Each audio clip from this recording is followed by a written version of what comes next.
Here's my audience.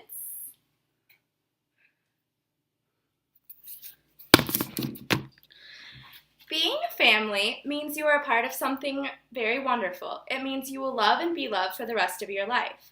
Many people feel as though the family bond is the strongest attachment and love that can be found among anyone.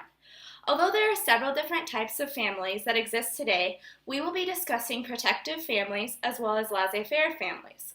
Throughout this discussion, we will discuss the advantages and disadvantages of these types of families, as well as ways in which we can make our family lives happier and more meaningful. First, we're going to take a look at what protective families are, and some of the advantages as well as disadvantages of this type of family. Protective families are often called rigid families or authoritarian families. In this type of family, parents are very demanding and they impose many rules upon the children. There is very little leeway for exceptional circumstances, and they often make restrictions such as insisting that children remain at the dinner table until everyone is finished, or making decisions about what clothing their children should wear for the day. Parents are often strict with the discipline, and they won't listen to the requests of their children.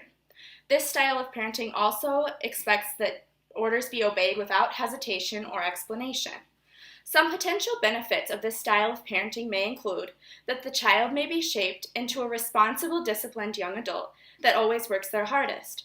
However, there are many consequences with this style of parenting as well. By restricting interactions and short-circuiting interpersonal conflicts that totally prevent conflict from occurring, it can deprive children of the opportunities to practice the skills of compromise and conflict resolution. Excessive restriction may also lead to resentment, which can affect the child's general approach to others. Oftentimes, once these children reach adulthood and they actually have freedom, they will completely rebel and go against everything that they have been taught. Failure to thrive at school often comes as a result of this style of parenting. Parents' failure to grant their children independence has been linked to lower acceptance by peers and to maladaptive social behavior. It also can lead to depression or feelings of worthlessness, as children often will hide their feelings and not express them to anyone. Children and adolescents of these type of families often report low self-esteem, low self-reliance, and they tend to be overwhelmed by challenging tasks. It also may lead to perfectionism, as children often become very critical of themselves and are often very afraid of failure. One of the biggest problems with this style of parenting is the lack of warmth and nurturing that children feel. They need to feel valued and respected in order to mature properly. Aggression can also become prevalent with this style of family, as these children never really learn to set their own limits or standards.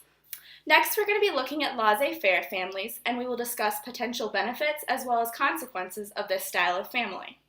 Laissez-faire is a French term that translates literally, let them do. It is an attitude of letting things take their place without interference.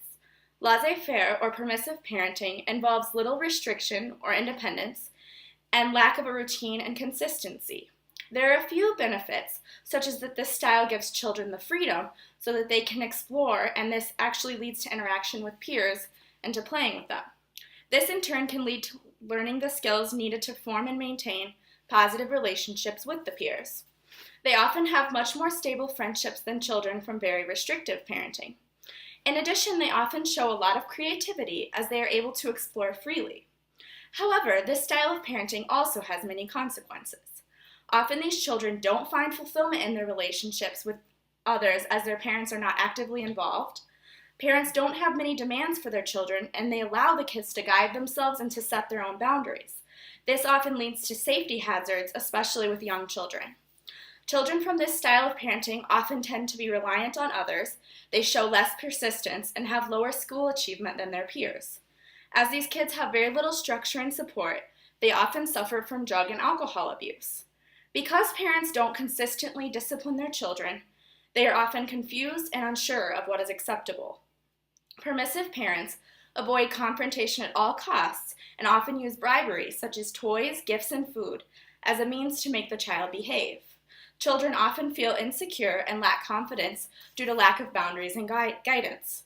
Toddlers and preschoolers in these types of families are often very bad at sharing their toys or anything in their possession.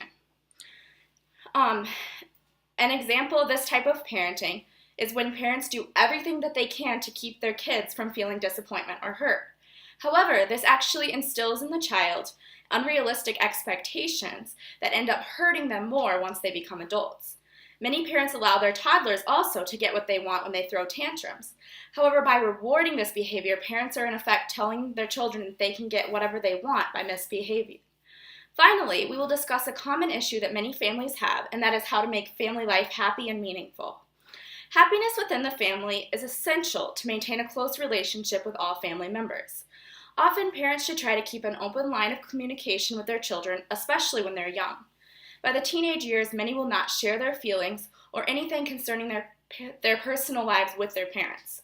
However, parents can build trust in their kids while they are young, and parents can contribute to this family happiness by showing love within their relationship and by speaking respectfully to one another. In a study conducted by Hausknecht and Hango in 2006, it was revealed that disagreements and turmoil in a marriage have many negative effects on children's health conditions. Children often mirror the actions of their parents. So if parents are critical of one another or are constantly arguing, children may begin to imitate their behavior. Another contributing factor of happy family lives is eating at least one meal together. It helps to unify and strengthen the family bond. Often today, many people are so involved with work and school and extracurricular activities that it becomes difficult to spend time with their family. However, if parents don't place an emphasis on this spending time with the family, it can be very detrimental to the health of the children, and they may look elsewhere for answers to their questions. This can often lead to drug and alcohol abuse later on in the teenage years. As we now know, both laissez-faire families and protective families have pros and cons, as well as ways that can lead to family happiness. In conclusion, we can see just how vital the family arrangement is to everyone. We were able to learn the similarities and the differences between laissez-faire and protective families, in addition to contributing factors of family happiness. In this way, parents can choose what type of organization and structure they want for their family.